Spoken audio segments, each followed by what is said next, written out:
নমস্কার বন্ধুরা, কেমন আছো তোমরা সবাই? আশা করছি ভালো আছো, আমরাও ভালো আছি। আমাদের তরফ থেকে সকলকে হ্যাপি ধনতেরাস। আর আমাদের লাইট লাগানো আজকে হচ্ছে, মানে কাজে কাজে হচ্ছে না টাইম। আর কালকে কিনে আনা হচ্ছে রাত্রিবেলা, অনেকগুলো দোকান ঘুরে ঘুরে পাচ্ছে না কোনোটা, যেটা আমরা চাইছিলাম ব্লু আর হোয়াইট কম্বিনেশনটা লাগানোর জন্য, কোনো দোকানে পাচ্ছিল না। ও অনেক খুঁজে খুঁজে এনেছে, একটা কথা তো লাগানো হয়ে গেছে।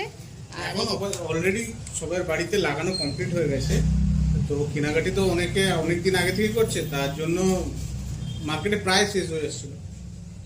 তো কি করব, গেলাম যে অনেক ঘুরে ঘুরে কিনে আনলাম। চলো, একটা লাগানো হয়ে গেছে, লাগানো হোক, আবার ঘুরে দেখাবো। লাইট লাগানো কত দূর হলো? এটাই না, এই যে লাইট লেগে গেছে একদম ওই কন থেকে এইখান পর্যন্ত, এইখানে একটা লাগবে। আমাদের লাইট লাগানো হয়ে গেল, ব্লু আর হোয়াইটের কম্বিনেশন লাইট। এইদিকে গেটের কাছে প্রদীপের মতো লাইটটা, আর গেটে এই লাইটটা লাগিয়েছি।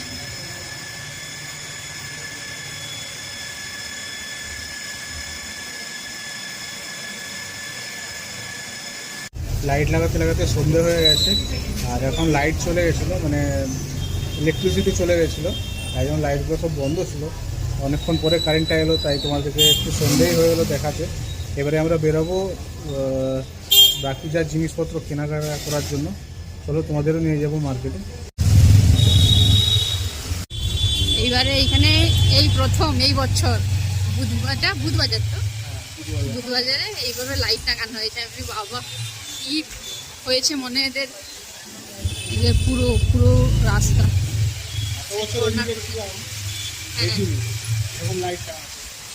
এবছর এই প্রথম এখানে টাঙিয়েছে, ভালো লাগছে। সিমেন্ট মার্কেট এইভাবে সাজিয়েছে।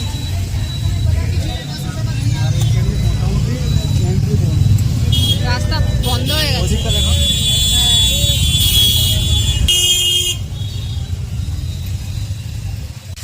কত সুন্দর সুন্দর সব ঘর এখন সেজে উঠেছে। মানে দিওয়ালির সময় দিল্লি শহরটা একদম আলাদাই হয়ে যায়, রঙের পুরো আলোয় আলোয়। এই হোয়াইট কালারটা দেখুন বন্ধুরা, এত সুন্দর লাগছে। হ্যাঁ, কাঁচের মতো। এখানের এই ইয়েলো কালারটাও দারুণ লাগছে।